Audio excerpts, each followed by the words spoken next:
Donc quand tu dois faire un choix qui implique les autres, c'est une illusion.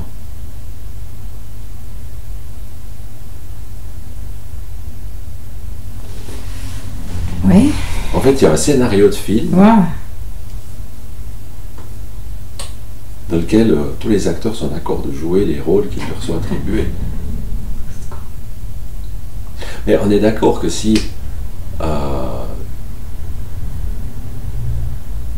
tu as envie de jouer la victime, dis ah, j'aimerais bien qu'on s'apitoie un peu sur moi, qu'on s'occupe de moi, qu'on me chouchoute un peu, tout ça. Oh, je suis malheureuse, tu vois, tout ce qui m'est arrivé dans ma vie, patati patata. Si tu vas jouer ce rôle-là auprès d'une autre victime, ça va pas le faire. Non, effectivement. Elle va te dire, ah non, mais moi je suis plus malheureuse que toi parce que moi c'est plus grave. Donc forcément, tu es obligé de trouver un sauveur. Oh ma pauvre, qu'est-ce qui t'arrive? Mais viens, je vais prendre soin de toi. Blablabla. Et le sauveur, si sa seule façon de se sentir utile dans la vie, si le sens de sa vie c'est d'aider les autres, genre Mère Teresa. Mais le jour où il n'y a plus, comme les pyromanes, elle va mettre le feu pour... Ils ont besoin les uns des autres. On a besoin les uns des autres.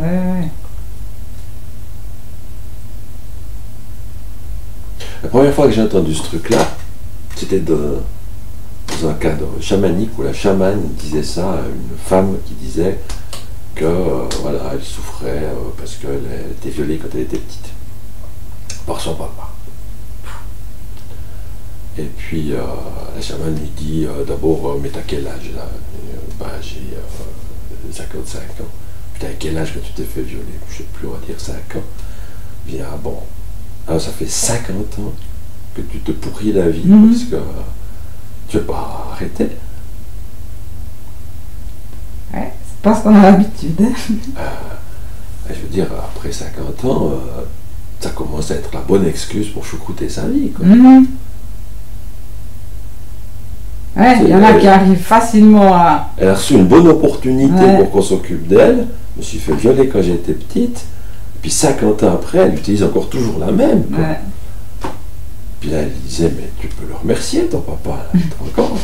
Donc 50 ans, il t'a permis d'utiliser ça. Ah là, ça... Ça dépote. Ouais, ça défrise. Ouais, comme il faut. Faut une prise de conscience. Parce que quand la prise de conscience est totale, c'est fini, c'est réglé, c'est terminé. Tu tires plus sur le fil, tu sais le faire passer.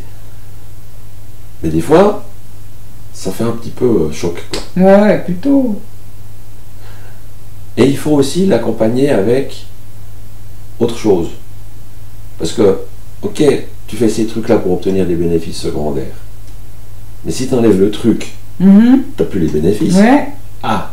Faut les remplacer. Donc il faut trouver un moyen plus habile Ouais. d'obtenir les bénéfices secondaires. Donc tu peux t'amuser à faire le tour de toutes tes souffrances. Et dire, moi, c'est quoi le bénéfice secondaire de cette souffrance? Comment est-ce que je peux obtenir ça autrement? Quelle serait une façon bien adaptée, heureuse, écologique d'obtenir ce bénéfice secondaire? Ouais, pas évident. Ah, ce serait évident. On se ferait pas souffrir. Ouais, tout à fait. Déjà, on n'en est pas conscient. À partir du moment où on en est conscient, on commence à chercher. Même inconsciemment. Ouais. Hein, t'as l'esprit qui garde ça comme fond de tâche, et tout à coup tu vois un truc dans la rue, puis ah ouais, mais ça pourrait être...